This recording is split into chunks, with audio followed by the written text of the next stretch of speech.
الحمد لله نحمده ونستعينه ونستغفره ونعوذ بالله من شرور أنفسنا ومن سيئات أعمالنا من يهده الله فلا مضل له ومن يضلله فلا هادي له ونشهد أن لا إله إلا الله وحده لا شريك له ونشهد أن محمدا عبده ورسوله أما بعد فقد قال الله تعالى في كلامه المجيد وفي الفرقان الحميد فأعوذ بالله من الشيطان الرجيم ببركة بسم الله الرحمن الرحيم يا أيها الذين آمنوا إنما الخمر والميسر والأنصاب والأزلام رجس من عمل الشيطان فاجتنبوه لعلكم تفلحون صدق الله المولانا العظيم وصدق رسوله النبي الحبيب الكريم وعن ابن عباس رضي الله تعالى عنه أن رسول الله صلى الله عليه وسلم ما كان يؤمن بالله واليوم الآخر فلا يشرب الخمر ما كان يؤمن بالله واليوم الآخر فلا يجلس على مائدة يشرب عليها الخمر رواه الطبراني في شان حبيبه ومحبوبه آمرا ومخبرا إن الله وملائكته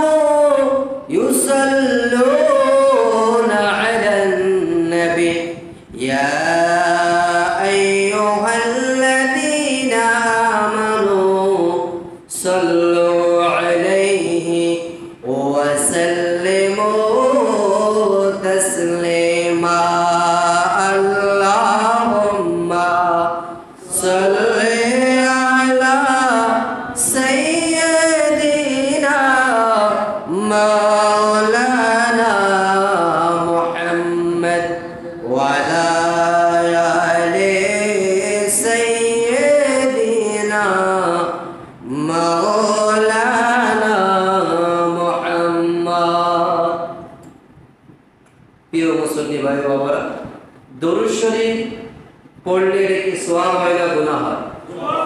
সওয়াব হয়। এটা আমরা মানি তো, বিশ্বাস করি তো একটু মহাব্বতে দরুদ শরীফ পড়বেন। আজকে পবিত্র জুমার দিন, গুনাহ মাফের দিন। আল্লাহ বান্দার গুনাহ মাফ করবেন দুরুদের কারণে, জুমার দিনের কারণে। তাহলে সেই নবী যেই নবী রাব্বি হাবিলি উম্মতি উম্মতি বলে এখনো রওজায় মোবারকে আমাদের জন্য কাঁদতেছেন, ওই নবীর মহাব্বতে আমরা উচ্চ আওয়াজে দুরূদ শরীফ পড়তে পারবো তো? ইনশাআল্লাহ। তুজোর পড়ে আল্লাহুম্মা সাল্লি আলা মাওলানা মুহাম্মদ ওয়া আলা আলি সাইয়্যিদিনা দিবানিশ মনে রে আমার আনি দিও না যন্ত্রণা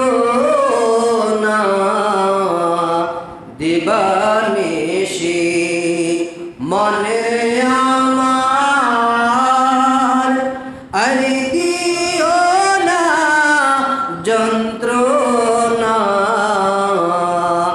দলে যদি হইতাম দনি যাইতাম সোনার মদিনা আল্লাহুম্মা সাল্লি আলা মোহাব্বতে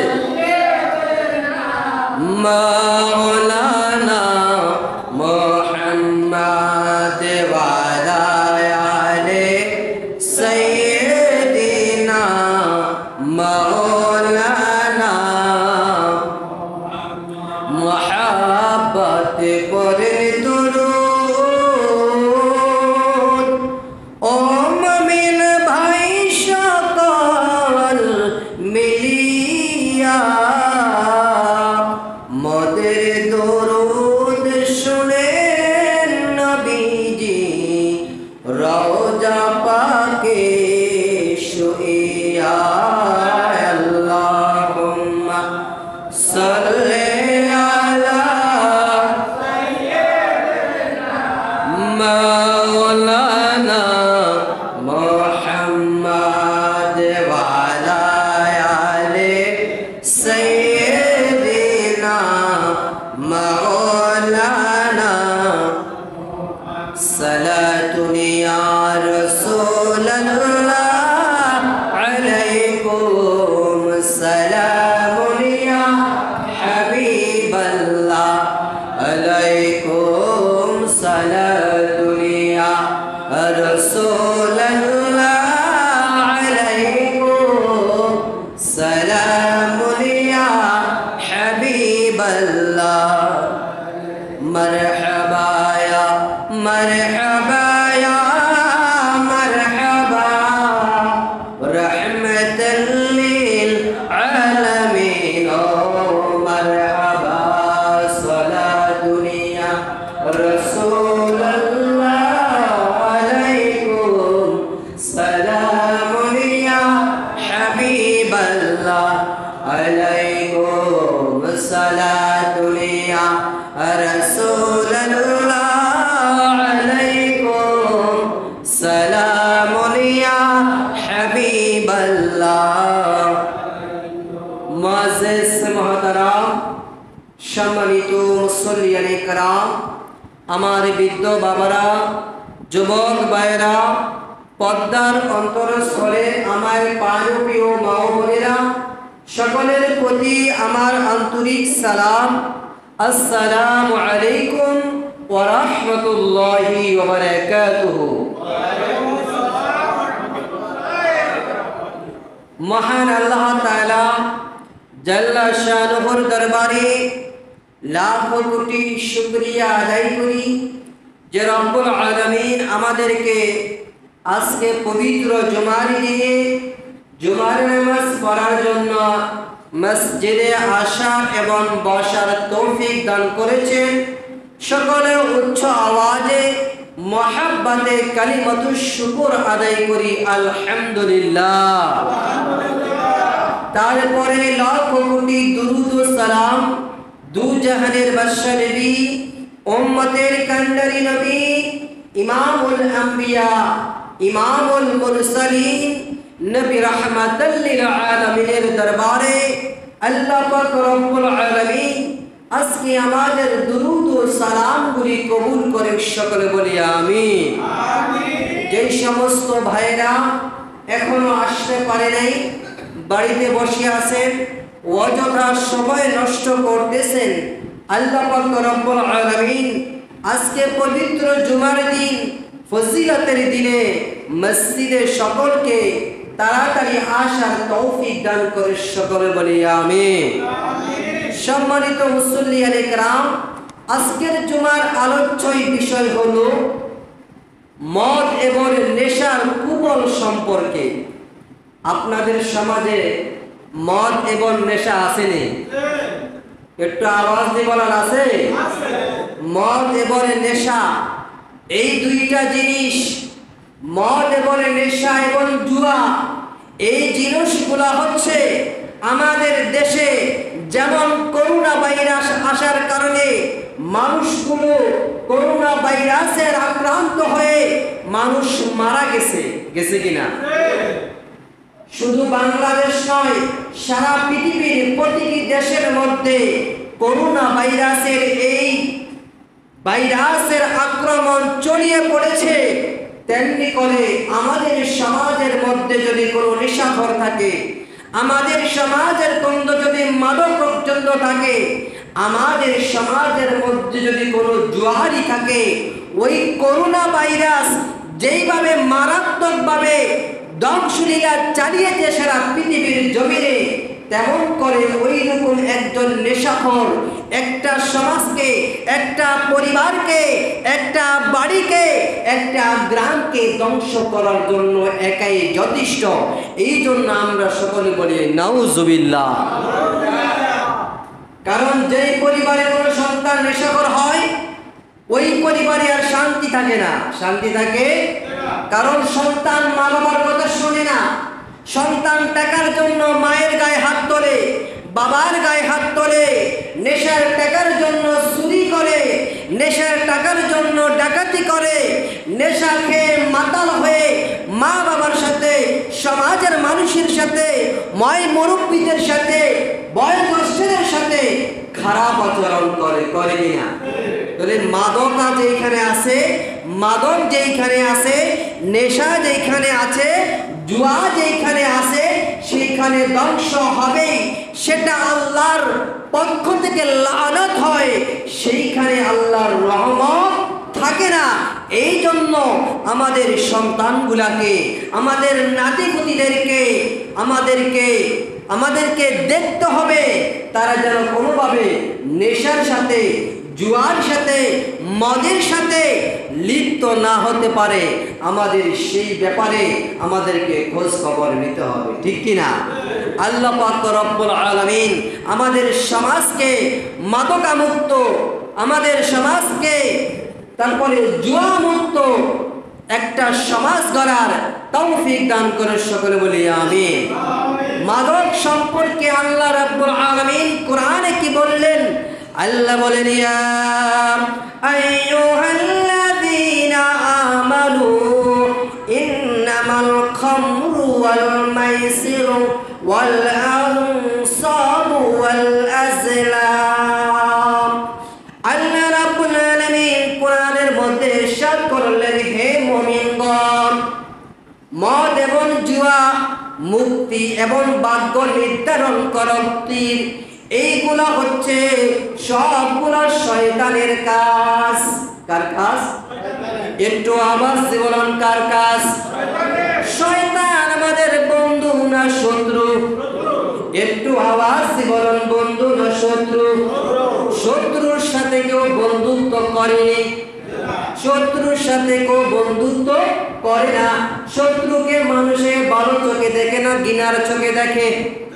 একটু আওয়াজ দিয়ে বলেন, শত্রুকে আমরা কিসের চোখে দেখি? ভালো চোখে না ঘৃণার চোখে? কারণ তাকে দেখলেই ঘৃণা বেড়ে যায়, কারণ সে আমার দুশমন। সে আমার কি? আল্লাহ রাব্বুল আলামিন কোরআনের মধ্যে বললেন, যারা নেশাখোর রয়েছে, যারা মদখোর রয়েছে, যারা জুয়ারি রয়েছে, যারা মূর্তি পূজারী রয়েছে, যারা দৌলত রয়েছে, যারা হাত গণনা করে, আসেনি সমাজের মধ্যে। আল্লাহ রব্বুল আলামিন বলেন এই সমস্ত বস্তু, এই সমস্ত কাজগুলা ঘৃণিত কাজ, সমাজের মধ্যে নিকৃষ্ট কাজ, এই কাজগুলা আল্লাহর পক্ষ থেকে নয়, এই কাজগুলা হয় শয়তানের পক্ষ থেকে। নাউজুবিল্লাহ। শয়তানের পক্ষ থেকে যে কাজ করা হয় ওটা ভালো কাজ না খারাপ কাজ? একটু আওয়াজ দিয়ে বলেন, ভালো কাজ না খারাপ কাজ? শয়তান মানুষদেরকে ভালো পথে উৎসাহিত করে না খারাপ পথে উৎসাহিত করে? আল্লাহ রাব্বুল আলামিন বলেন রিজুজুম মিন আমালিশ শাইতান, এটা শয়তানের কাজ। ফাজতানিবুহু লাআল্লাকুম তুফলিহুন, আমার আল্লাহ বলেন সুতরাং তোমরা তা থেকে বেঁচে থাকো যাতে তোমরা সফলতা অর্জন করতে পারো। সুবহানাল্লাহ। যদি আমরা শয়তানের কাছ থেকে বিরত থাকি, যদি আমরা শয়তানের পথ আমরা অনুসরণ না করি, যদি আমাদের সমাজের যদি মদখোর থাকে, যদি নেশা করে থাকে, যদি কোনো জুয়ারি থাকে, তাকে আমরা প্রতিহত করি, তাকে বাধা দিই। যদি বাধা দিতে না পারি, প্রতিহত না করি, তাহলে আইন শৃঙ্খলা বাহিনী আমাদের দেশের মধ্যে রয়েছে, আমরা আইনি ব্যবস্থা নিব তাদের বিরুদ্ধে, ঠিক কিনা? তবু সমাজের মধ্যে, এলাকার মধ্যে কোনো মদখোর, কোনো নেশাখোর, কোনো জুয়ারি স্থান দেওয়া যাবে না। কে বললেন? একটু আওয়াজ দিয়ে বলুন, কে বললেন? তাহলে নেশাখোর সমাজের মধ্যে যদি আসে, একটা পরিবার, একটা এলাকা, একটা বাড়ি ধ্বংস করার জন্য একজন নেশাখোর যথেষ্ট, একজন জুয়ারি যথেষ্ট, একজন মদখোর যথেষ্ট। এদের থেকে এমন ভাবে ভাইরাস ছড়াইতে থাকবে, একজন থেকে দুইজন, দুইজন থেকে তিনজন, তিনজন থেকে চারজন, এইভাবে তাদের সংখ্যা দিন দিন বাড়তেই থাকবে, বাড়তেই থাকবে, বাড়তেই থাকবে। আর সমাজের মধ্যে চুরি ডাকাতি, সমাজের মধ্যে কিলাকিলি মারামারি, সমাজের মধ্যে একে অপরের সাথে অন্যায় কাজ করা, চুরি করা, ডাকাতি করা দিন দিন বাড়তেই থাকবে। কারণ নেশার টাকা না পাইলে তারা পাগল হয়ে যায়, নেশা না করতে পারলে তখন তারা চুরি করবে, মানুষের ঘরে ডাকাতি করবে, মানুষের গাছের ডাব পারবে, মানুষের গাছের সুপারি পারবে, পারবে কিনা? চুরি করে বাজারে বিক্রি করে নেশার টাকা জোগাড় করবে। যে কোনো পর্যায়ে হোক নেশার টাকা তাদেরকে জোগাড় করতেই হবে। এই জন্য আমাদেরকে আমাদের সন্তানগুলাকে দেখতে হবে তারা আসলে নেশার সাথে জড়িত আছে কিনা, ঠিক কিনা? একটু আওয়াজ দেবেন, ঠিক কিনা? আমাদের দেশের বিভিন্ন সংস্থাগুলো বলে সমাজের মধ্যে আইন শৃঙ্খলার বাহিনী রয়েছে, তারা আমাদেরকে বলে যে আমরা জঙ্গিবাদ, নেশা, ইফটিজিনের বিরুদ্ধে কথা বলার জন্য, কিন্তু আজ পর্যন্ত নেশা বিদেশ থেকে এই দেশে রপ্তানি হওয়া বন্ধ হয়েছে। একটু আওয়াজ দিয়ে বলেন, বন্ধ হয়েছে? তো এটা যতদিন পর্যন্ত বন্ধ হবে না ততদিন পর্যন্ত এটা কি চলবে না থাকবে? তাহলে আমরা সরকারের কাছে আবেদন জানাই, আপনি নেশা জাতীয় যত দ্রব্য রয়েছে এইগুলা যারা আমদানি করে, যারা তৈরি করে, যারা বিক্রি করে, আল্লাহ রাসূল সকলের প্রতি লানত দিয়েছেন। কি দিয়েছেন? লানত দিয়েছেন। হাদিসে মুবারকার মধ্যে রয়েছে عن ابن عمر رضي الله تعالى عنه قال قال رسول الله صلى الله عليه وسلم, আল্লাহ রাসূল সাল্লাল্লাহু আলাইহি সাল্লাম ইরশাদ করেছেন, লাআনাহুমুল্লাহুল খামর, যারা কি করে? নেশা করে। আল্লাহ রাব্বুল আলামিন তাদের বন্ধু কি বললেন? ওয়াশারিবুহা ওয়াসাফিহা ওয়ামুবতাআহা ওয়াবাইহা ওয়াআসিরহা ওয়ামুতাসিরহা ওয়াহামিলাহা ওয়াল মাহমুলাতি ইলাইহি, রাওয়াহু আবু দাউদ। আবু দাউদ শরীফের মধ্যে হাদিস কানা রয়েছে। আল্লাহ রাসূল সাল্লাল্লাহু আলাইহি সাল্লাম ইরশাদ করেন, মদকে মদ পারিকে, গান পানকারীকে, মদ সরবরাহকারীকে, মদ বিক্রেতাকে, মদ ক্রেতাকে, মদ প্রস্তুতকারীকে, মদ প্রস্তুতের ব্যবস্থাকারীকে, মদ গ্রহণকারীকে এবং যার নিকট মদ বহন করা হয় তাদেরকে অভিশাপ এবং অমঙ্গল করেছে। নাউজুবিল্লাহ। তোরে যারা মদ বিক্রি করবে, যারা মদ ক্রয় করবে, যারা মদ রপ্তানি করবে, যারা মদ বানাবে, যারা বিক্রি করবে, যারা আমদানি করবে, আল্লাহ রাব্বুল আলামিন রাসূলুল্লাহ সাল্লাল্লাহু আলাইহি সাল্লাম বলেন ওই সমস্ত সকল ব্যক্তিদের উপর আমার আল্লাহ লানত দেন। সবাই বলে নাউযুবিল্লাহ। তাহলে আমরা কি লানত চাই না নিয়ামত চাই? নিয়ামত চাই না লানত চাই? আমরা রহমত চাই না গজব চাই? রহমত চাইতে হলে, রহমত চাইতে হলে, পাইতে হলে আমাদেরকে নেশাদ্রব্য থেকে দূরে থাকতে হবে, ঠিক কি না? কি থাকতে হবে? নেশাদ্রব্য থেকে দূরে থাকতে হবে।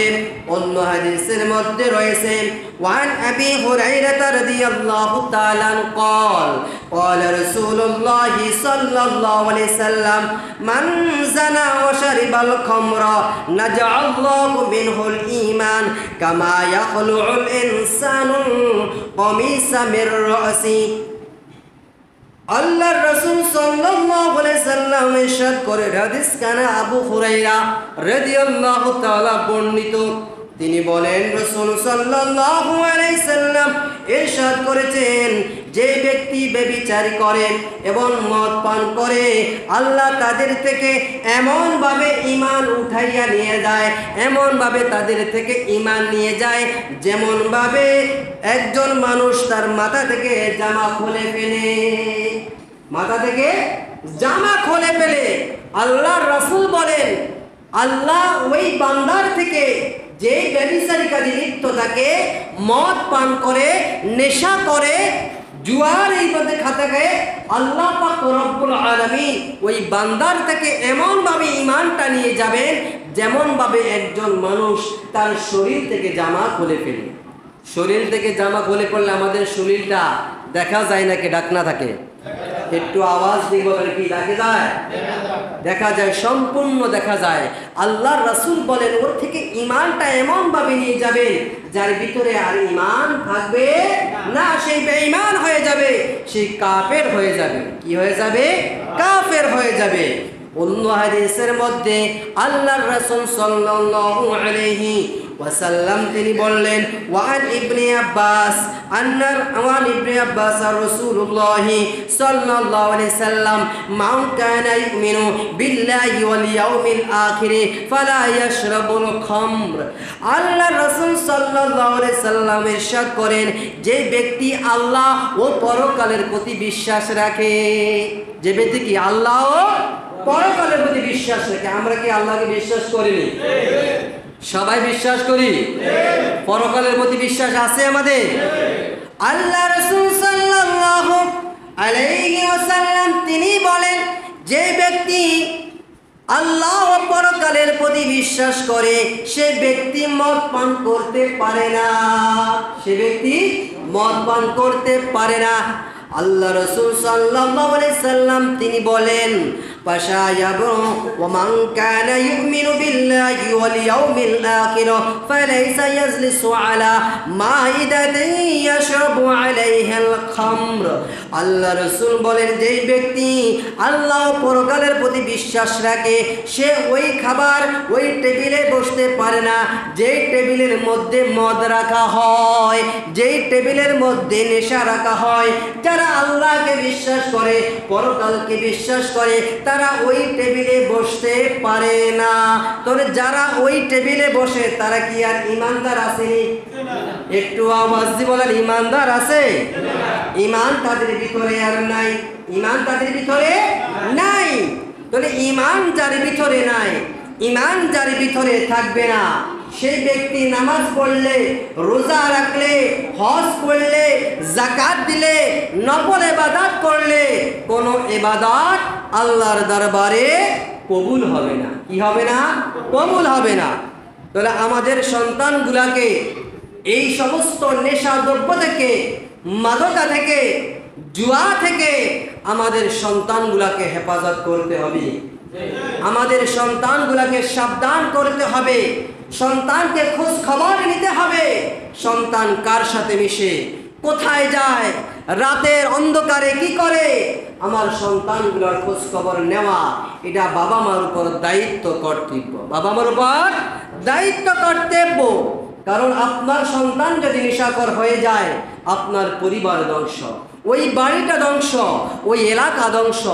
আস্তে আস্তে করোনা ভাইরাস যেই রকমভাবে আস্তে আস্তে চীন থেকে শুরু করে তামাম পৃথিবীর জমিনে, তামাম পৃথিবীর মধ্যে যতটা রাষ্ট্র আছে সবগুলা রাষ্ট্রের ভিতরে করোনা ভাইরাস আক্রান্ত অল্প সময়ের মধ্যে ছড়িয়ে পড়েছে, তেমনি করে একজন মাদকা, একজন নেশাখোর, একজন জুয়ারি যদি এলাকার মধ্যে থাকে, এলাকার মধ্যে জুয়ারির সংখ্যা দিন দিন কম সময়ের মধ্যে ওদের সংখ্যা বাড়তেই থাকবে। ওদের সংখ্যা কি থাকবে?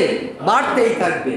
এই জন্য আমাদেরকে নেশা দ্রব্য থেকে আমাদের সন্তানগুলোকে হেফাজত করতে হবে। সকলে বলি আমিন।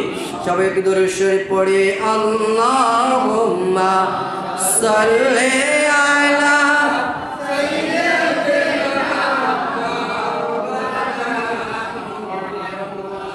ওয়া আলা আলি সাইয়্যিদিনা মাওলানা। আরেকটা হাদিস আছে, ওয়ান উম্মে সালামাতা আনিন নবী সাল্লাল্লাহু আলাইহি সাল্লাম ক্বালা ইন্নাল্লাহা লা ইয়াজআল শিফাআকুম ফীমা হারামা আলাইকুম রাওয়াহুল বাইহাকি। অনেক লোকে বলে মদ খাইলে আমাদের অনেক উপকার আসে, বলে কি না? একটু আওয়াজ দিয়ে বলেন। ও আমি মদকে নেশা মনে করে খাই না, আমি অসুস্থতার কারণে আমার একটা রোগ আছে, রোগের কারণে আমি এটাকে পান করি। হযরত সালমা রাদিয়াল্লাহু তাআলা তিনি বলেন, নিশ্চয়ই আল্লাহ তাআলা তোমাদের জন্য যে বস্তু হারাম করেছেন এর মধ্যে তোমাদের শেফা বা রোগ মুক্তি রাখেননি। এর মধ্যে কোনো শেফা নাই, রোগ মুক্তি নাই, বরঞ্চ এটা সেবার চাইতে বেশি ক্ষতি করে। কি করে? ক্ষতি করে। ক্ষতিকারক জিনিস যেটা শরীরের ক্ষতি করে, সমাজের ক্ষতি করে, রাষ্ট্রের ক্ষতি করে, এমন ক্ষতিকারক জিনিস ব্যবহার করা, সেবন করা ইসলামে হারাম করা হয়েছে। কি করা হয়েছে? হারাম করা হয়েছে। নাজায়েজ নয়, নাজায়েজ সময়টা কিছু সময়ের জন্য হয়ে থাকে। হারাম যেটাকে বলা হয়েছে 1400 বছর পূর্বে আল্লাহ রাসূল যেটাকে হারাম করেছেন, কিয়ামত পর্যন্ত ওই জিনিসটা হারাম থাকবে। তাহলে নেশাদ্রব্য পান করা কি জায়েজ না হারাম? আল্লাহ প্রিয় রাসূল বলছেন এটা হারাম, এটা পান করা যাবে না, এটাতে কোনো শিফা নাই। অন্য হাদিসের মধ্যে আল্লাহ রাসূল সাল্লাল্লাহু আলাইহি সাল্লাম বললেন, ওয়াকালা রাসূলুল্লাহ সাল্লাল্লাহু আলাইহি সাল্লাম ইন্না আলাল্লাহি আহাদান লিমান ইয়াশরাবাল মুসকিরা আন ইয়াসকিয়াহু মিন তিনাতিল খাবাল মিন তিনাতুল খিবাল। আল্লাহ রাসূল সাল্লাল্লাহু আলাইহি সাল্লাম যখন বললেন, আল্লাহ তাআলা ওয়াদা করেছেন যে ব্যক্তি নেশাদ্রব্য পান করে তিনি তাকে তিনাতুল খাবার থেকে পান করাবেন। সাহাবায়ে কেরাম প্রশ্ন করলেন, ফাকালু ইয়া রাসূলুল্লাহ সাল্লাল্লাহু আলাইহি সাল্লাম ওমা তিনাতুল খিবালি ফাকালা আসারাতু আহলিন নার। আল্লাহ রাসূলকে প্রশ্ন করলেন, ইয়া রাসূলুল্লাহ তিনাতুল খাবারটা কি?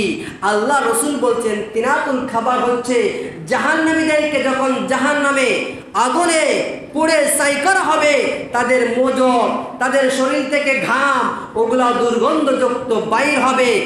আর ওই নেশাখোর, ওই জুয়ারিকে, ওই মদখোরকে আমার আল্লাহ কবরে ওই কি করবেন? ওই নেশাদ্রব্য যারা করেছে, যারা নেশাদ্রব্যের সাথে জড়িত রয়েছে, যারা নেশাদ্রব্যের সাথে ব্যবসা করে, প্রস্তুত করে, আল্লাহ রাসূল বলে ওই সমস্ত ব্যক্তিদেরকে আমার আল্লাহ জাহান্নামীদের ফুজ, জাহান্নামীদের মগজ থেকে যে গাম বাইর হবে দুর্গন্ধযুক্ত, ওগুলো পান করাবে। সবাই বলি না নাউযুবিল্লাহ। আমরা আমাদের শরীরে যদি কোথাও ফুজ জমায়, এটা খাইতে পারি? খাওয়া যায়? ইসলাম খাওয়ার অনুমতি দিছে? কেউ খাইতে চাইলেও তো পারি না, কারণ এটা কি দুর্গন্ধযুক্ত, এটা হারাম। এটাকে দেখলে ভিতরে কি আসে? ঘৃণা আসে। এই ঘৃণাযুক্ত খাবারগুলো ওই নেশাখোর দেখে আমার আল্লাহ খাওয়াইবেন। নাউযুবিল্লাহি মিন যালিক। তাহলে আল্লাহ পাক রব্বুল আলামিন আমাদেরকে নেশা থেকে বাঁচতে হবে। এখন নেশাটা সর্বপ্রথম কি দিয়ে শুরু হয়? বিড়ি দিয়ে। কি দিয়ে? বিড়ি দিয়ে। আমার অনেক ভাই বাবারা আছেন বিড়ি খায়, আমরা তো নেশা করি না। কারণ নেশার প্রথম যে প্রোডাক্ট শুরু হয়, প্রাথমিক যেই নেশা শুরু হয় সেটা হচ্ছে বিড়ি থেকে, ঠিক কিনা? আস্তে আস্তে বিড়ি খাওয়া শুরু করে, বিড়ি থেকে সিগারেট খায়, বেনসন খায়, গোল্ড লিফ খায়, ব্ল্যাক খায়, তারপরে বাবা। বাবা বোঝেননি? আমাদের সমাজে একটা ট্যাবলেট ইয়াবা, এটার নাম নাকি বাবা। একটার দাম 500 টাকা। একটা দাম কত? 500 টাকা। 1000 টাকা বিক্রি হয়। বাবাকে আর বাবা বলে না, ইয়াবাকে বাবা বলে। নাউজুবিল্লাহ বলবেন না? তাহলে আমাদের সমাজের মধ্যে যদি এই সমস্ত খারাপ কাজগুলা এসে পড়ে তাহলে ওই সমাজ ধ্বংস হয়ে যাবে, ওই সমাজ ধ্বংস হয়ে যাবে। হযরত ইদ্রিস আলাইহিস সালাতু ওয়াস সালামের জামানায় মানুষ যখন খুন খারাপি করতে লাগলেন, গুনাহের কাজ করতে লাগলেন, তখন মানুষ কি করলেন? ফেরেশতারা আল্লাহর কাছে যাইয়া বলে, আল্লাহ আমি আমরা আপনাকে বলেছিলাম ইনসান সৃষ্টি করবেন না, এরা দুনিয়ায় যাইয়া কিলাকিলি করবে, এরা দুনিয়ায় যাইয়া মারামারি করবে। কি করবে? মারামারি করবে। আল্লাহ রাব্বুল আলামিন বলেন, মানুষকে আমি খিদা দিয়ে সৃষ্টি করেছি, জিদ দিয়ে সৃষ্টি করেছি, এবং এই কারণে তারা গুনাহের কাজ করে। ফেরেশতারা কয়, আল্লাহ আমাদেরকে যদি আপনি এটা দিয়ে সৃষ্টি করতেন তাহলে আমরা এইসব কাজ করতাম না। কে বলে? একটু আওয়াজ দেবেন। কে বলে? ফেরেশতারা।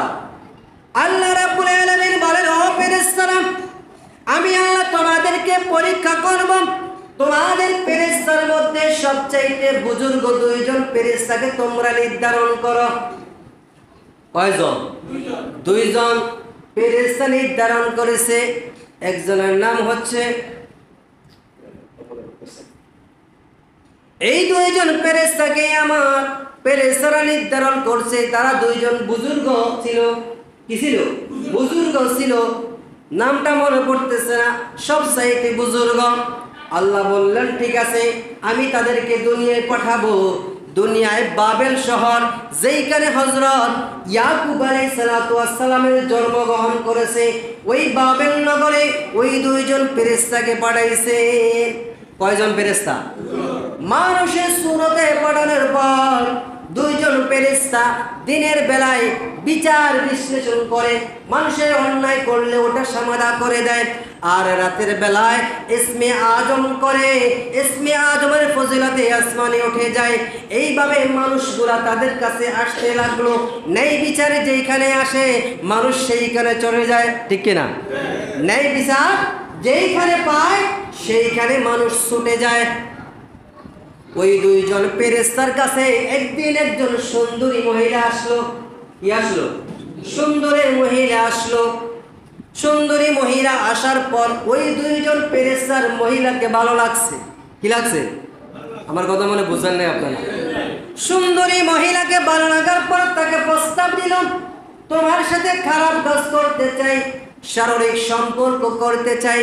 মহিলা কয়, না না না, এটা করা যাবে না। আপনারা এক ধর্মের, আমি অন্য ধর্মের, আমার স্বামী খুবই রাগী মানুষ, যদি জানতে পারে আমাকে হত্যা করে ফেলবে। কি করবে?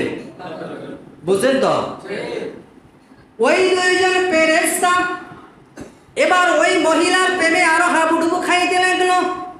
যখন তার প্রেমে উদাসীন হয়ে গেল, মহিলা প্রস্তাব দিল, যদি আমার সাথে তোমরা খারাপ কাজ করতে চাও তাহলে তোমার ধর্ম ছেড়ে দিয়ে আমার ধর্ম গ্রহণ করে আমার মুক্তিকে সিজদা করতে হবে। কয়, না না, এটা করা যাবে না, সিজদা করা শিরক, আমরা এটা করতে পারবো না। কয়, তাহলে তোমাদের ইসমে আজম আমাকে শিক্ষা দাও। কয়, না না, এটাও করা যাবে না, এটা আল্লাহ গোপন রাখতে বলেছেন। কয়, তাহলে তুমি আমার স্বামীকে হত্যা করো। কয়, এটাও করা যাবে না, মানুষ হত্যা করা যাবে না, মানুষের হক এটা নষ্ট করা যাবে না। কয়, তাহলে তুমি মদ পান করো। কি পান করো? তুমি মদ পান করো, নেশা পান করো। ওই 2 জন ফেরেশতা কয়, ঠিক আছে, আমরা মদ পান করতে পারবো, কিন্তু বাকিগুলা করতে পারবো না। আল্লাহ রাব্বুল আলামিন ওই দুইজন ফেরেশতাকে দুনিয়ায় পাঠাইছে কিসের জন্য? একটু আওয়াজ দিয়ে বলেন কিসের জন্য? পরীক্ষার জন্য। ওই দুইজন ফেরেশতা মদ খাইয়ে যখন মাতাল হইল, মাতাল হওয়ার পর এবার তারা মুক্তিকে সিজদা করলো। এর থেকে সিজদা করার পর তার স্বামীকে হত্যা করলো। তার স্বামীকে হত্যা করার পর ওই মহিলার সাথে অবৈধ সম্পর্ক করলো। জোরে বলে নাউজুবিল্লাহ। এইখানে হাদিসটা আনার অর্থ হচ্ছে আল্লাহ রাসূল সাল্লাল্লাহু আলাইহি সাল্লাম বললেন, মদ, নেশা, জুয়া সমাজে এত নিকৃষ্ট কাজ যে এইটার সাথে জড়িত হয় তার হিতাহিত জ্ঞান থাকে না, সেই মাতাল হয়ে যায়, নষ্ট হয়ে যায়। তার দ্বারা সমাজের মধ্যে যত রকমের অপরাধ আছে সব রকমের অপরাধ করা সম্ভব। নাউজুবিল্লাহ বলেন। এই জন্য আল্লাহ রাসূল সাল্লাল্লাহু আলাইহি সাল্লাম বলেছেন, যেই ব্যক্তি একবার নেশা পান করে তার 7 দিন পর্যন্ত নামাজ, রোজা, হজ, যাকাত, নফল ইবাদত কোনো কিছু কবুল হয় না। নাউজুবিল্লাহ বল। যদি কেউ 2 বার পান করে তাইলে তার জন্য 80 দিন তার কোনো ইবাদত আল্লাহ কবুল করে না। যদি কোনো ব্যক্তি 3 বার পান করে আল্লাহ রাসূল বলেন ওই ব্যক্তির 120 দিন তার নামাজ বলেন, রোজা বলেন, হজ বলেন, যাকাত বলেন, নেক আমল বলেন, কোরআন তেলাওয়াত বলেন, কোনো কিছুই আমার আল্লাহ কবুল করে না। নাউজুবিল্লাহ বলে। চতুর্থবার যেই বান্দা কি করবে? নেশা দ্রব্য পান করবে, আল্লাহর রাসূল বলেন ওই ব্যক্তিকে হত্যা করো, কারণ সে কাফের হয়ে ইন্তেকাল করবে। আল্লাহ পাক রব্বুল আলামিন ওই বান্দার প্রতি লানত দিতে থাকেন। জোরে বলে নাউজুবিল্লাহ। তাহলে নেশা কত খারাপ কাজ, নেশা, জুয়া, মদ কত নিকৃষ্ট কাজ যে তার নামাজ বলেন, রোজা বলেন, সে যদি জুমার নামাজও পড়তে আসে, হজ করতে আসে, আল্লাহ বলেন তার নামাজ কবুল হবে না। বলছি সে অসুস্থ হলে তাকে দেখতে যাইও না, সেই মারা গেলে তার জানাজায় যেও না, কারণ তার সাক্ষাৎ হবে ফেরাউনের সাথে, কারউনের সাথে। নাউজুবিল্লাহ বলেন। তাহলে আমরা কি নেশার সাথে জড়িত থাকবো? আমাদের সন্তানগুলো জড়িত হইতে দিব? হযরতে ওমর রাদিয়াল্লাহু তাআলা একজন সন্তান ছিল, যারা বিদেশে আছেন জানেন গাওয়া খাইলে শরীরের এনার্জি বৃদ্ধি পায়। বিদেশে আসেননি কি এখানে কেউ? গাওয়া আসেনি? সৌদি আরবে আসেনি? দুবাইতে? এটা খাইলে শরীরে কি হয়? এনার্জি সৃষ্টি হয়, শক্তি আসে। আব্দুল্লাহ হযরতে ওমর রাদিয়াল্লাহু তাআলার সন্তান ওই গাওয়ার সাথে খাজুর ভিজাই রাখছে কতদিন। বিজানের পর ওটা খাওয়ার পর নেশা নেশা ভাব হয়েছে। কি হয়েছে? নেশা নেশা ভাব হওয়ার পর ওমরের সামনে দিয়ে হেঁটে যায়, যাকে দেখলে শয়তানও ভয় পায়। নেশা হওয়ার পর সন্তান বাবা কি আর ওমর কি কোনো কি হিতাহিতি জ্ঞান নাই। ওমর রাদিয়াল্লাহু বলে, ও আমার সন্তান দাঁড়াও, তুমি কি নেশা করেছো? না বাবা আমি নেশা করি নাই। তাইলে তোমাকে মাতালের মতো লাগে কেন? ভাই আমি গাওয়ার সাথে খাজুর ভিজাইয়া কয়েকদিন রাখার পরে এটা পান করলাম, যার কারণে আমাকে কি হয় নেশা নেশা অনুভব মনে হয়। ওমর রাদিয়াল্লাহু তাআলা তার সৈন্যবাহিনীদেরকে বললেন, আমার ছেলেকে মসজিদে নববীর পিলারের সাথে বাঁধিয়ে রাখো। সুবহানাল্লাহ। সারা পৃথিবীর অর্ধেক শাসনকর্তা আমরা তো একটা এলাকার সালামের মেম্বার হইলে আমাদের সন্তানগুলাকে কত প্রায়োরিটি দিয়ে থাকি, কত সুযোগ সুবিধা দিয়ে থাকি, দিই না? কি দেখি না? ওমর রাদিয়াল্লাহু তাআলা সন্তানকে তো ভাই আশ্চর্য, আমিনুল মুমিনের সন্তান মসজিদের পিলারের সাথে বাঁধিয়ে রাখলেন। নামাজ শেষ করা জুমার দিন ছিল। ওমর রাদিয়াল্লাহু বললেন, প্রিয় মুসল্লি ভাইরা নামাজের পড়ায় থাকবেন, আমার সন্তান নেশা করেছে তার বিচার হবে। কি হবে? বিচার হবে। এক একজন এক একভাবে প্রশ্ন করতে লাগলেন। ওমরের সন্তান আজকে বিচার ঠিক মতো হবে না। ওমর অর্ধ পৃথিবীর শাসনকর্তা, ওমরের অনেক ক্ষমতা, তার ছেলে বেঁচে যাবে। ওমর রাদিয়াল্লাহু তাআলা নামাজের পর সিদ্ধান্ত নিলেন, যেই নেশা করে তাকে 80টা বাড়ি দিবে। কয়টা? 80টা চাবুকের বাড়ি মারতে হবে।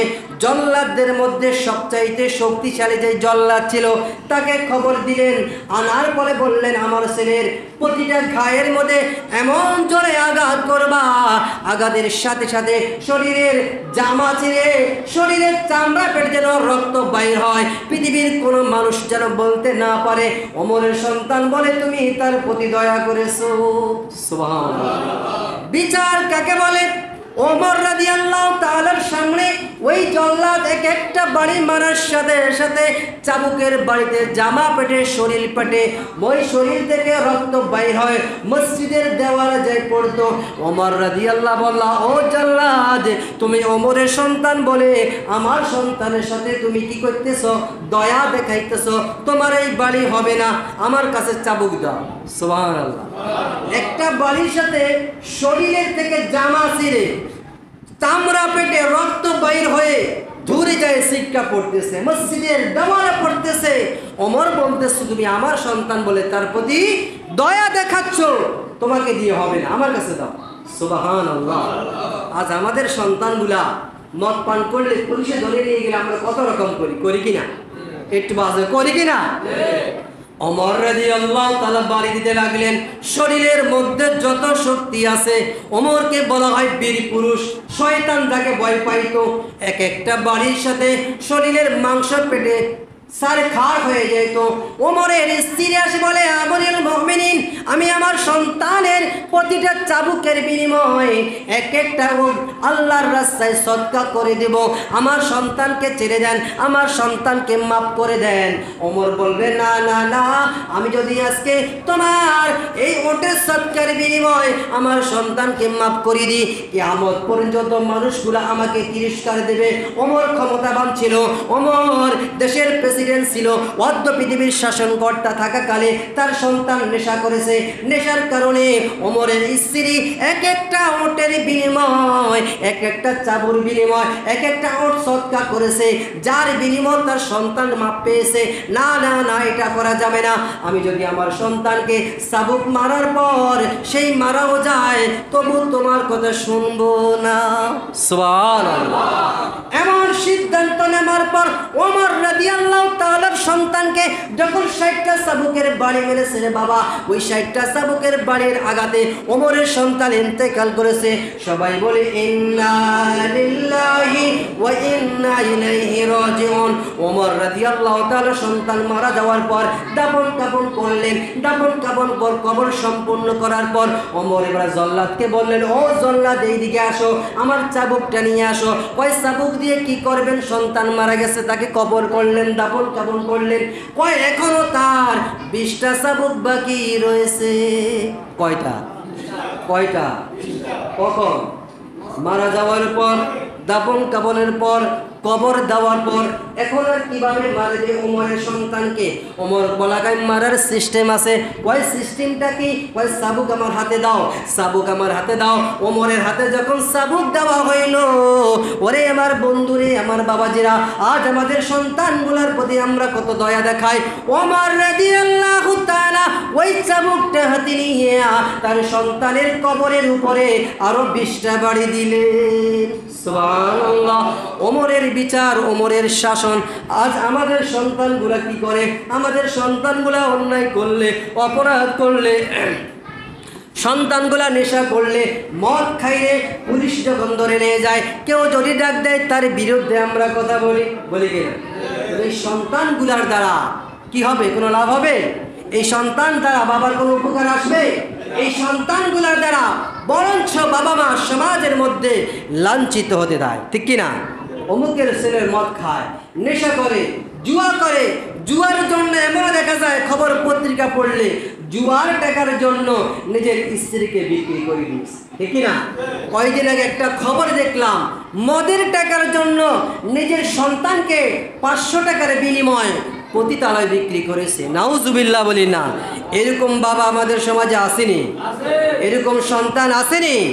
আল্লাহ পাক রব্বুল আলামিন এই রকম সন্তান থেকে, এই রকম বাবা থেকে আমাদের সমাজকে হেফাজত করে, সকলে বলি আমিন। ওয়া আখির দাওয়ানা আনিল হামদুলিল্লাহি রাব্বিল আলামিন।